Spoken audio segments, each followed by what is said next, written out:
Hello, and welcome to our webinar called How to Prevent the Talent Drain in Your Cannabis Business.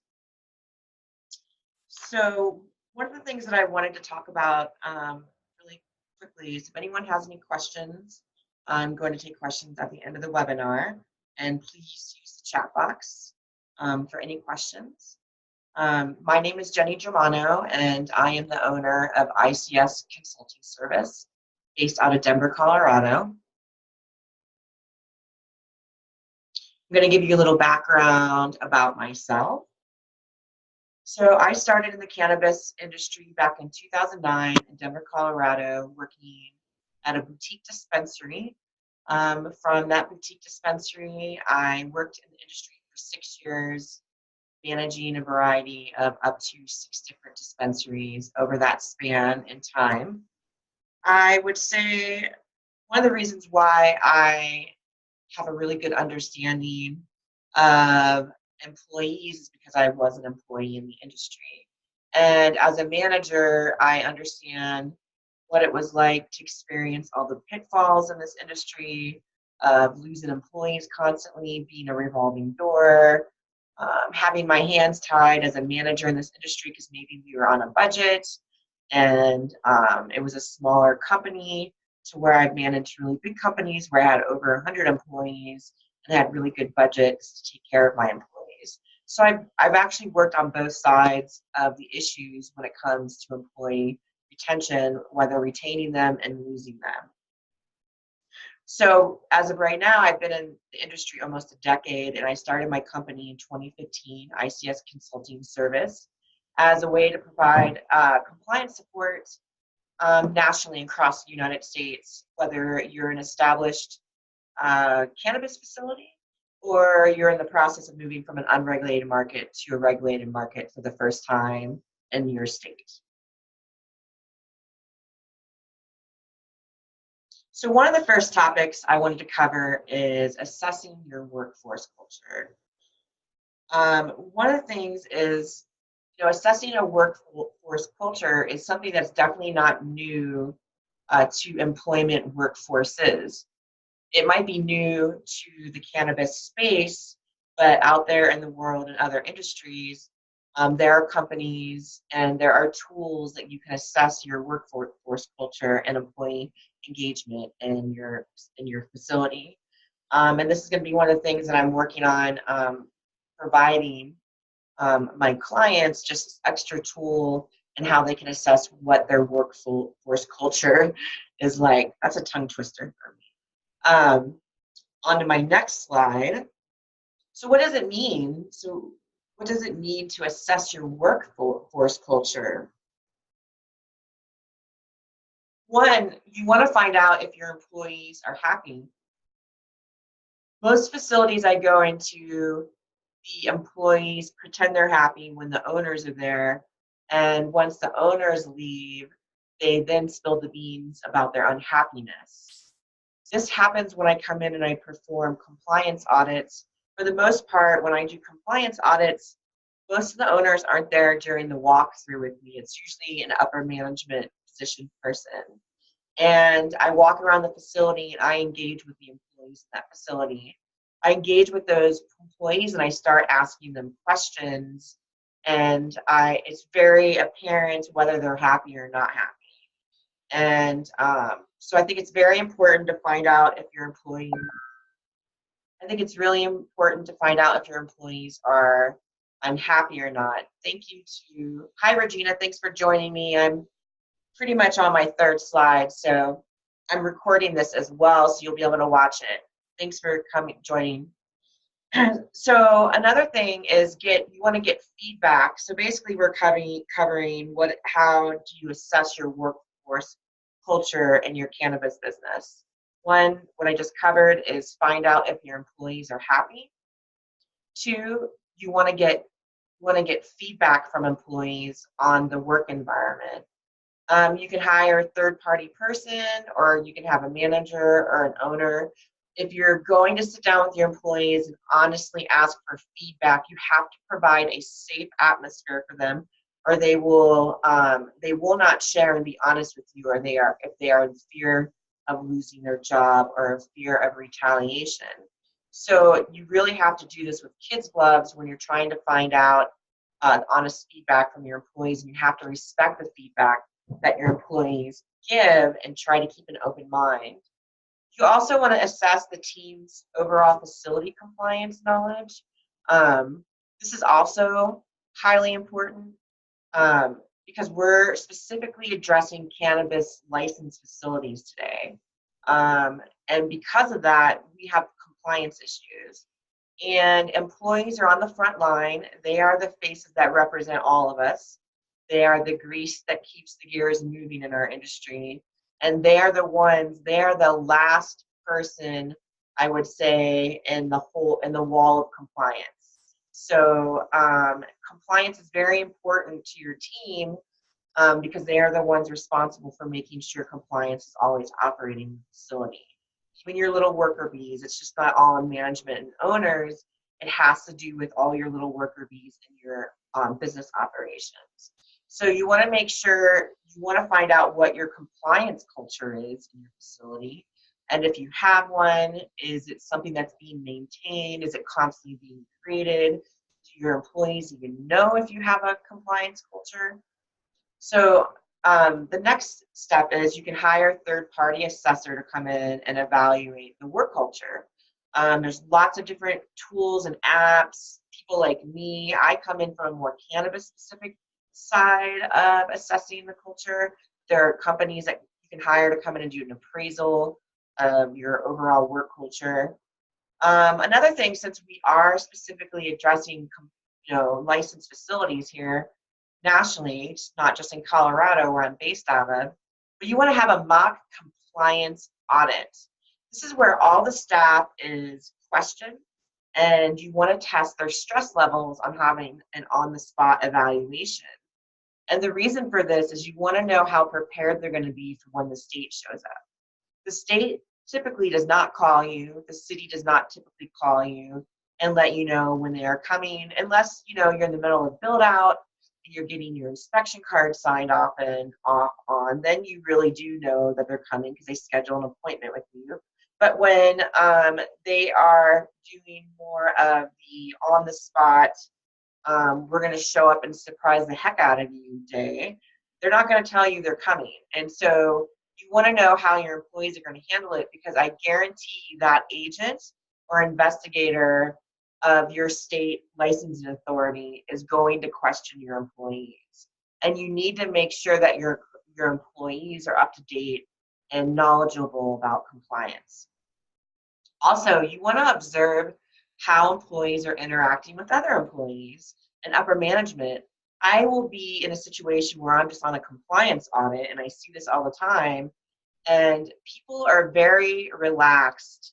It doesn't matter that the cameras are there. It doesn't matter that I'm there doing an audit. I still witness employee infighting with the team, or disagreements going on with the team, or the unhappiness going on within the team. It's very apparent that stuff is going on, and sometimes the unhappiness or whatever's going on at a different level, it actually affects what's going on in the overall facility compliance. I see it all the time. I've been in a facility where it looked like a bomb went off. There was just stuff everywhere. There was piles of dirt. And I kept thinking, what is happening? It really looked like the whole entire staff just walked out. And so the staff's not walking out because of compliance issues. It's more than just compliance issues. Other stuff that has built up over time that gets unaddressed why staff walks out. But it's very easy to come in on a compliance audit and know something's going on with the work culture. It's obvious. You also want to test your employee engagement. How engaged are your employees? How engaged are they in your SOPs, all your processes? If they are on the dispensary side, how engaged are they with your customers or just other employees and managers? So these things are all really important. This is all part of what makes a well-oiled machine work in your facility and for things to run smoothly. And having all these things in place helps if if something really big hits the fan, you're going to have your core foundation is going to be built with all these strong steps that you've taken, that it's going to help if the boat gets rocked a little bit, because everyone's going to be trained. You're going to have this amazing compliance culture and work culture that, if you were to get a violation or if someone did show up for an inspection, that your team is ready and they are in place to handle whatever comes their way. Because this is the cannabis industry, which means uncertainty. It still means unknown, and nothing is certain. Anything can change at any time in this industry.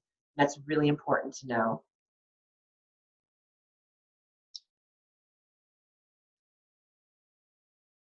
So you want to identify the issues. And I think identifying the issues is really, really important. This is basically not being in denial, being open and listening to your employees and that third party assessor who's there to help you be successful. So I put together some examples um, of how you can help identify the issues.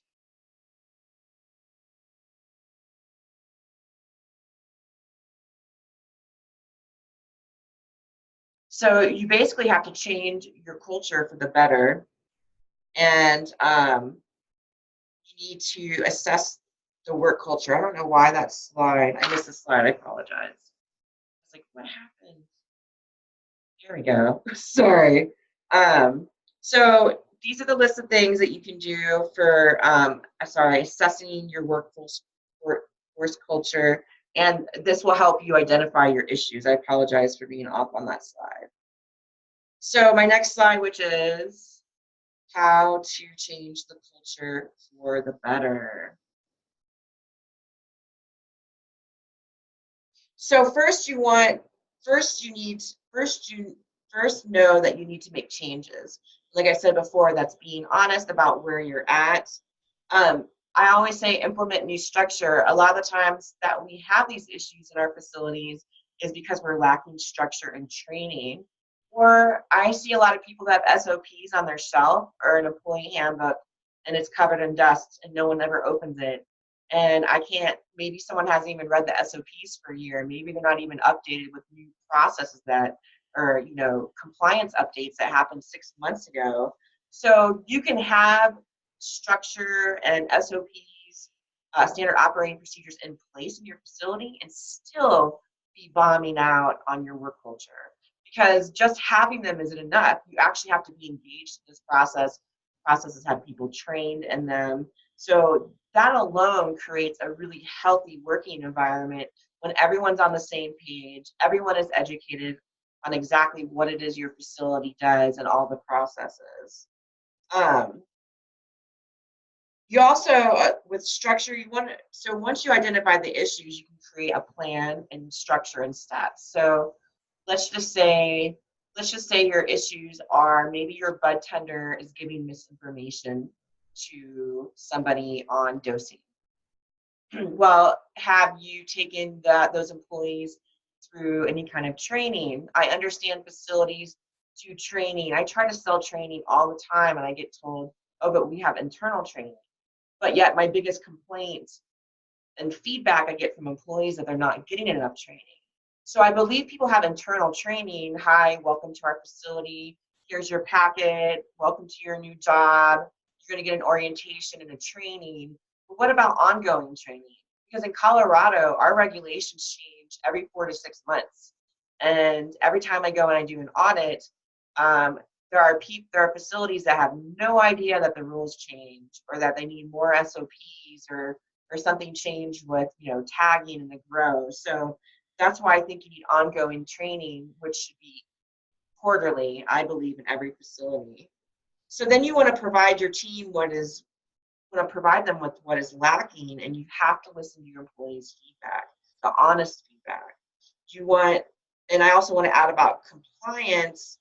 You need to make sure you have compliance in a conscious way. And what I mean by conscious, because when I go cold call facilities and I basically like just going into dispensaries, seeing what's going down, how things have changed, what new products are out there. I like talking to the employees.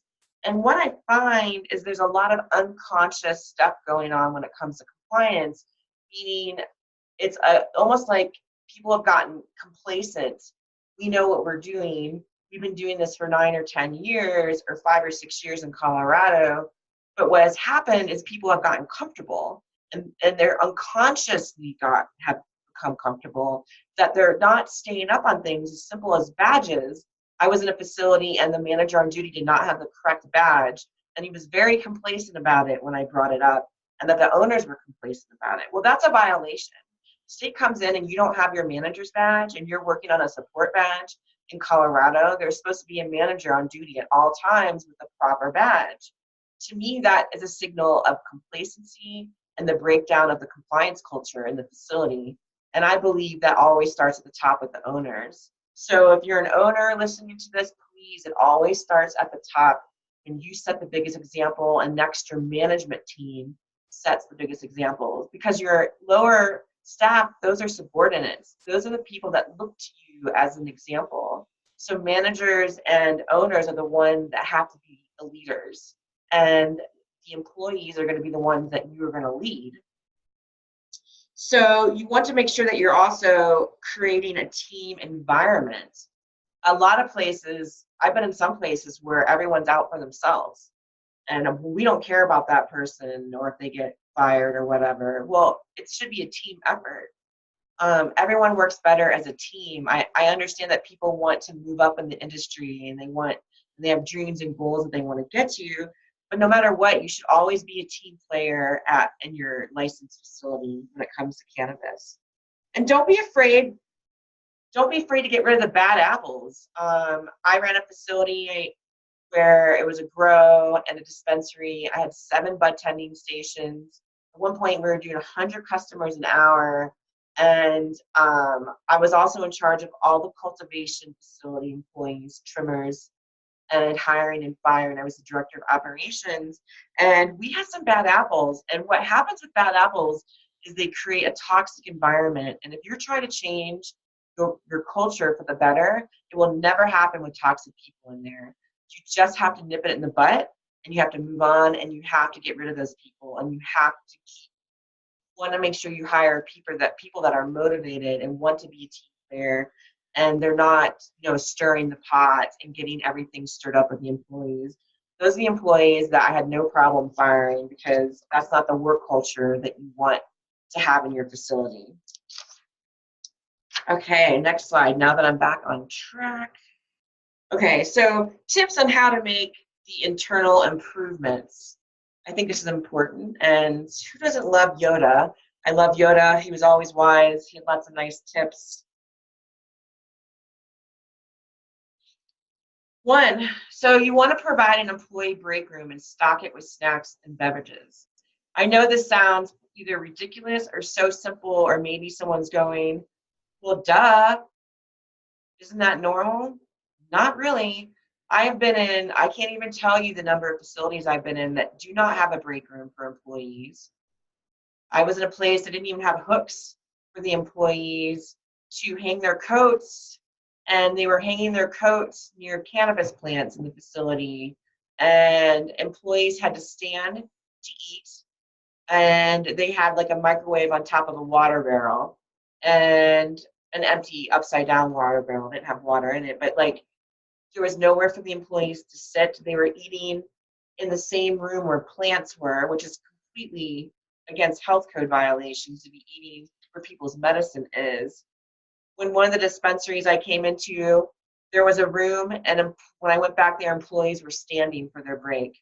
And I asked, where are the table and chairs? And they said, we don't have that. It does not cost anything to provide your employees with a break room, table and chairs from Costco, something. It can be folding chairs. You can go to the thrift store. You can go to, Craigslist to find something. But I make an excuse that you don't have the money to provide your employees with a nice break room. I just don't believe it. I don't believe it, because I've been a manager with my hands tied on a very low budget, and I was able to provide all those things for my employees. So you want to make sure they have somewhere to sit. They can just not think about work for their 30 minutes or their hour break. They can eat their food. They can have somewhere to put their food, like a refrigerator. And that refrigerator cannot have product in it. you are storing product on site in a refrigerator, you should have 2 separate refrigerators at your dispensary or your production facility or your grow facility. Some people do fresh frozen. Some edibles need to be stored in refrigerators. You should never mix employee meals with the product that's going out to your customers. It's just not a good idea. I don't know. Every state is different. In Colorado, you cannot do that. You know, our inventory needs to be secured, and you would get in trouble if you did that. Other states, I'm not sure how every state with their rules, but I think it should just be an ethical rule. Also, stocking with snacks and beverages is nothing. You could say if you're a dispensary or a facility that's low on a budget and you do not have a lot of money, once again, I used to buy pizza for my employees out of my own pocket. So as a manager, I get it. $100 a month. You can do so much on $100 for a month. It's easy to be a budget shopper. Even Costco, like $200 a month, get that place stocked for your employees with coffee and, you know, maybe provide like a water tank machine or bottled water. Or some people like said, what about healthy snacks? Does it have to be junk food? No. You can buy what's a bag of apples at Costco going to cost? Probably nothing. So even like granola bars or something like that at Costco, I've bought them for my training events. It doesn't cost that much to go to Costco and provide this break room for your employees. And trust me, it makes a difference. I have a client who has the best break room I've ever seen. It's like being at Willy Wonka. It is amazing. It is fully stocked with everything from Costco and drinks and snacks. And they have a TV in there, and those employees are extremely happy. Let me tell you, they have really good employee retention. So I know this right here is a deal breaker for employees. It makes them feel appreciated and cared about in their job. So every quarter, have an employee appreciation event. Once again, if you're on a budget, there's ways to work with this. I know places maybe like every 6 months they take the team bowling. And then maybe, you know, at one of the dispensaries that I worked at, we had a really big staff. Like I said, over 100 employees. And we would do a potluck. And the managers, we would get a budget. And the managers, we would pay and we would do this potluck. And we would have themes. Maybe one theme was Mexican, and maybe another theme was Chinese food. But we always had a theme. And in the upper management, we would provide this potluck for like our bud tenders and our lower staff, and they appreciated. So there's always something that you can do for your team, you know, every quarter, but it should be more than once a year is what I'm getting to. It should be more than just, here's our Christmas party and we appreciate you. Once a year is not enough for employee retention. It's just not enough. You need to do more than that. And the reason I highlight all these things, because when I get down to the bottom of my list, there are things like health insurance, 401ks, which a lot of these small cannabis facilities can't afford. So if you can't afford to provide a lot of the stuff that the bigger corporations or bigger companies can, you start with the small stuff, and I'm telling you, it makes a difference. So you want to award employees with performance-based incentives like gift cards, company swag. It's cut off. I gotta move this box so I can see what I'm reading. Company swag or a bonus or a raise. I understand. I still believe people should get raises once a year. In my work history, in my lifetime, you got a raise once a year. You got an employee evaluation, and also bonuses. In Colorado, we're no longer to do sales performance bonuses. However, we can do work performance bonuses. So you want to reward your employees on their performance and how they're performing at work. But the only way you can track that is through basically doing evaluations with employees, keeping all that information in their file. But fun little gift cards like $10 Starbucks gift card, maybe for the best bud tender of the week, or you do bud tender of the month. There's always things that you can do that where it doesn't cost, it won't break your bank if you're a smaller business or a startup in this industry. I'm gonna take a sip. So next, you want to provide all employees with, like I said earlier, a 30-day or 90-day employee evaluations. You want to let them know uh, what they are awesome at, what needs to be improved on, and what new goals they want to set in your company that they can reach. Um, when you work somewhere and you never know how good you're doing and you feel like you're always just getting told what you're doing wrong, that is not a fun place to work. I've been in that situation where it's like you're always, this is what you're doing wrong. This is what you're doing wrong. Can you fix this? Can you do this? And maybe it's a thank you mumbled under the breath. This is one of the reasons why we have a high turnover in our industry.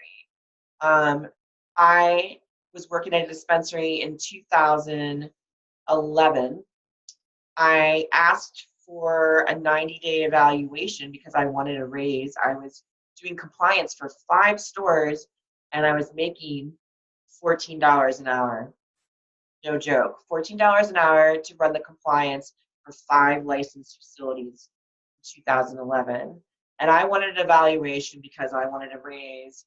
And they didn't even know what that was. They don't even give employees evaluation. And when I finally got in the evaluation, the owner asked me how he was doing.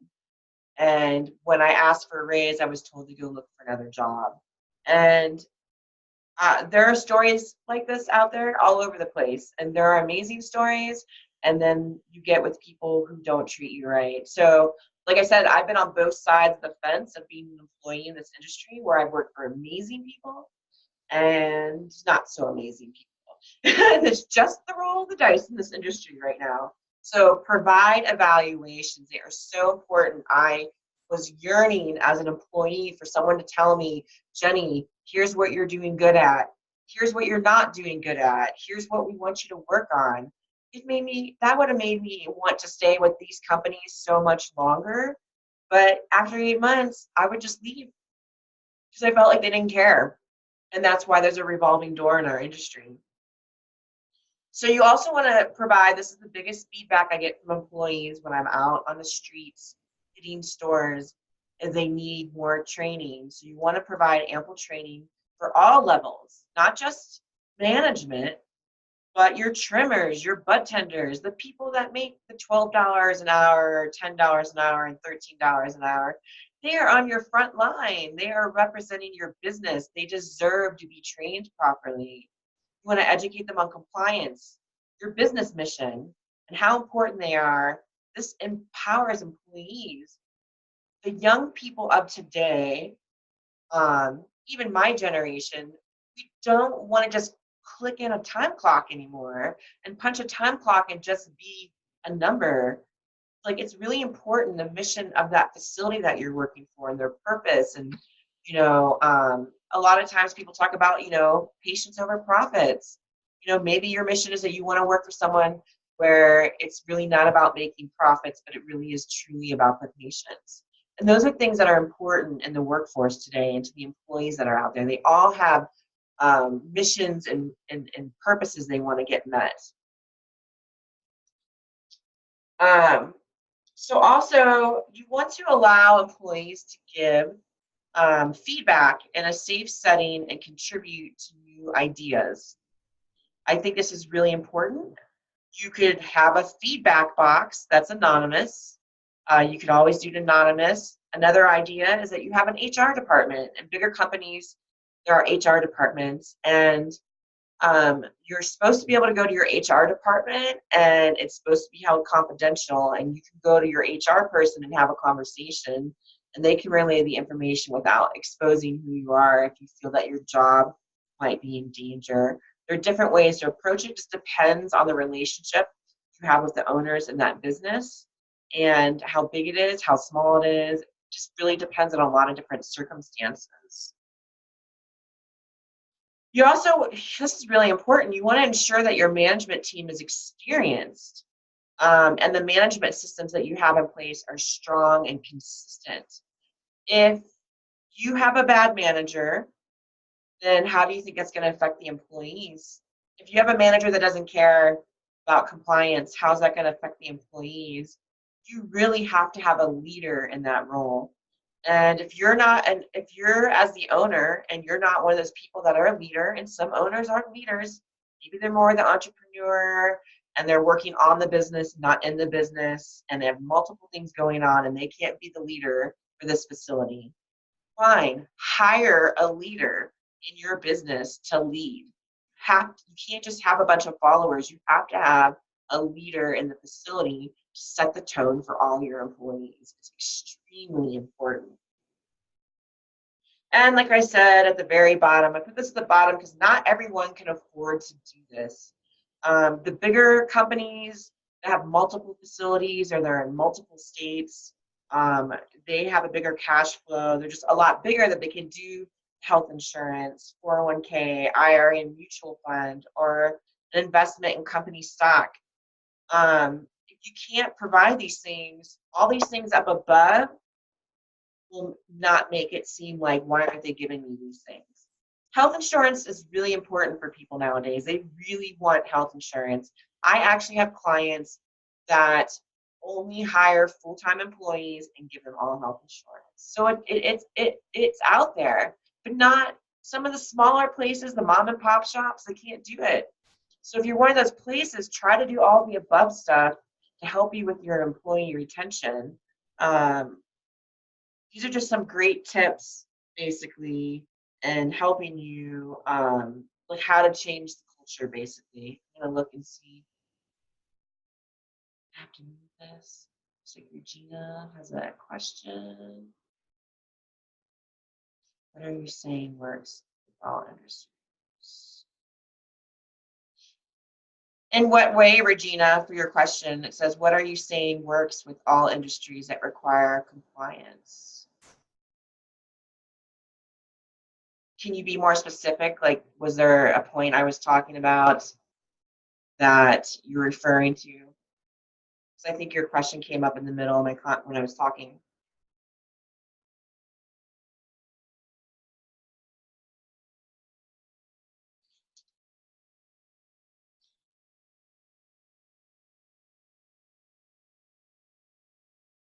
Yeah, Regina, if you can write back specifically, I get what you mean by all industries, but in what way? And I'll obviously be able to answer your question at the end of the presentation.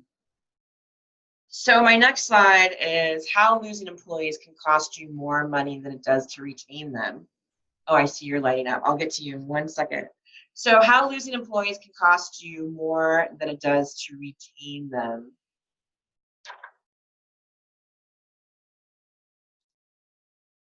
Well, continual cost of advertising and recruitment. We all know, some of us, maybe I just read an article yesterday that monster.com is getting lots of companies advertising on monster.com for the cannabis industry. Also, there indeed.com. There's some platforms out there. So people are advertising that they are hiring in the cannabis industry, and that costs money.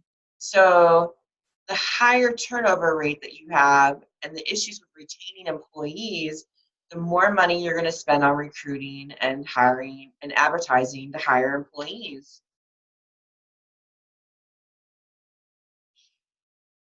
Oh yeah, this is so true. A money pit being spent repeatedly to train new employees. So this is really typical in the cannabis industry for licensed facilities. And I'm not talking about ancillary businesses or people who have security companies or compliance support company like myself. I'm talking about licensed facilities in legal cannabis states.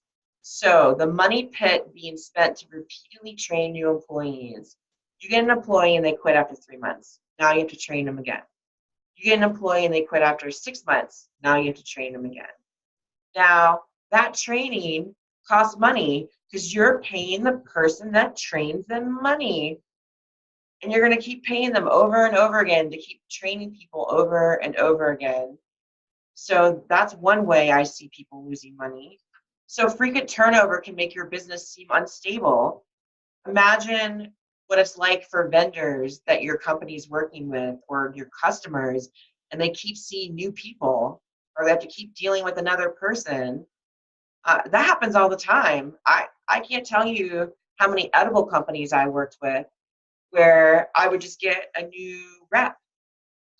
One company, every dispensary that I went to, I would call them and say, I want this rep for no matter where I go. And I took this rep with me to every dispensary I worked at over 6 years, even though he wasn't the rep for that area, because I had a relationship I built with this person. And so that's what happens as a manager when you or an owner, you build relationships with these people, and all of a sudden it's a revolving door on the edibles side of things and them going through reps. So constant new and short-lived employees can damage your reputation with customers. Plus, customer care becomes watered down and it weakens an ongoing rapport. So as a manager or a bud tender or all the different positions I worked in this industry, I had a rapport with people. I had a rapport with my vendors. I had a rapport with patients. I had patients that only came in on the day that I was working. And if I'm not happy, maybe that patient's going to follow me to another dispensary. I definitely know that happens, just much like salespeople. There's people who cut hair for a living. I have a woman who cuts my hair. I used to follow her everywhere, every salon she ever went to, because I like how she cut my hair. I like the service she provided. Same thing happens with bud tenders. Believe it or not, that $12 and $13 an hour employee has patients that really like them, that want to be served by them. So you could actually lose customers because of it. Also, being consistently short-staffed takes away time from other employees doing their jobs, creating inefficiencies in the processes. So if you're short-staffed and people are calling out, and you're having this revolving door, and you're always under the gun, and you're always trying to keep up, you're all of a sudden your employees become inefficient in doing their job, and now they're being taken away from their job role, and they're trying to take on someone else's job role. In this industry, managers tend to wear lots of hats, multiple hats. Maybe they're doing steep sale tracking, all the ordering, working with the vendors, scheduling the employees, handling the customers, managing, customer memberships for, if you have a membership club for your facility. On top of it, handling the compliance. In Colorado, we have 900 pages of regulations that managers need to stay up on top of, and our regulations change every fall. We get a new set of regulations that begin the process and then get implemented by January 1st, 2019. Well, this year, 2019. So endless turnover creates a revolving door culture. It's more people leaving than staying, and I have been in this experience myself. That's why I can talk about these things, because I have lived them. It's one of the reasons I started my business and stopped being an employee, because I'm going, holy cow, like none of these issues are getting addressed, and it's the same every facility I go to. It's the same issue, same issue. Why is no one helping these people? And it's one of the reasons why I started my business, for a multitude of reasons, but this is one of them, that there are issues to this day that were around in 2009 when I was an employee, all the way up to 2014 when I was an employee in this industry. I go in there now and it's still the same issues, and people aren't getting the help that they need. So endless turnover creates a revolving door, because someone's going to want to go where they think the grass is always greener. So high employee turnover puts you at a higher risk of running into compliance issues and incurring potential costly fines. If you have employees that are unhappy and you have a manager that doesn't care, and that's trickling down to all the lower level employees, how do you think they're going to show up with customers? I was in a facility where I just happened to stop in. I wanted to check it out. And boy, was this ever running rampant in this facility. And they basically did not care. They didn't care. They weren't even educated. I was trying to find out if they had a production facility. I called it by the license that we call it here in Colorado, which is a MIP facility. And this manager on duty didn't even know what that was. You have to have knowledgeable managers in this facility, in this industry. What if I was the state coming in and asking that person questions? That manager on duty is representing your company if you're an owner, and they don't even know one of the license names in this industry, in an industry that's been going on since 2014 on rec. And at least 2008, we started having dispensaries show up for medical out here in Colorado. So that's a pretty big red flag for the lack of training that's happening in our industry, at least in Colorado. I'm seeing an issue with employee training. This is the big one, unemployment claims. We are an at-will state in Colorado, which means we can fire anyone at any time for any reason, and we don't even have to tell them why they're being fired. And I have dealt with a lot of unemployment claims, not with my business that I have now, but as a manager of dispensary. They could now file within 24 hours of being fired. I had someone file an unemployment claim after only working 15 hours ever on their whole entire being there on the job for 15 hours. And I caught them selling their employee 8 in our parking lot to a customer before they came into our facility. I busted them on camera, and they went and filed unemployment. No joke. And I had to provide all this information to the labor board to win the appeal of this person trying to file for unemployment because they were fired because they did something illegal, which is basically against the law. You can't. That's just totally against the law. You can't go and resell cannabis on a licensed facility premise in Colorado. Are you kidding me? And so, but imagine if I lose an unemployment claim. That is going to cost me. It's going to cost me what, $1,500 a month for that employee, maybe $1,000 a month for that employee. When all I had to do was spend $200 a month on my employees, providing them with a stocked break room and a nice break room. Think about it. If you're unemployment and you're paying unemployment for 6 months on an employee, and it's $1,500 a month. You could have hired me to come in quarterly to audit your facility and tell you all your issues. And with all that money you're spending on unemployment, you could have provided a nice break room and had it stocked for your employees and provided all these other things on the previous list that I talked about that you can do. And it would have cost you less than $1,500 a month. So I just want to try to put it in perspective of, yeah, I can't spend the money now, but you get an unemployment claim, ouch, $1,500 a month, that's going to hurt. So take care of your employees to avoid unemployment claims.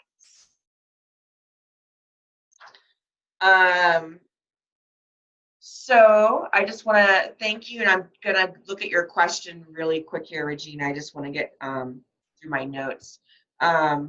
So I really appreciate everyone for joining me on this webinar. I did record it. I'm going to be posting it on social media. I just want to let you know, ICS Consulting Services, which is me, I'm a one-woman show. I do all this by myself. I provide compliance audits nationally for cannabis facilities across the U.S. I help people with their compliance and employee workforce culture assessments. I also do cannabis-specific human resources packages and training, and basically overall employee compliance training facilities in any state. So if anyone who's watching this video is interested in that, I will put on my next slide. Here is my contact information and my website information. Please feel free to reach out to me if you're interested in any of these services. Thank you.